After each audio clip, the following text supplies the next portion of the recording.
The National Weather Service in Raleigh has issued a flash flood warning for southwestern Durham County, southeastern Orange County until 11:15 p.m. At 8:08 p.m., Doppler radar indicated thunderstorms producing heavy rain across the Warren area. Up to 3 inches of rain have fallen. Additional rainfall amounts up to 1 inch are possible in the Warren area. Flash flooding is ongoing or expected to begin shortly. Hazard, life-threatening flash flooding. Thunderstorms producing flash flooding. Source, radar. Impact, life-threatening flash flooding of creeks and streams, urban areas, highways, streets, and underpasses.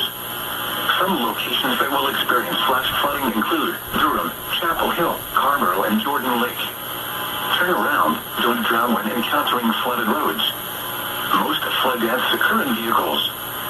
Be especially cautious at night when it is harder to recognize the dangers of flooding. Repeating, a flash flood warning has been issued until 11:15 p.m. for the following counties in North Carolina, Durham, and Orange.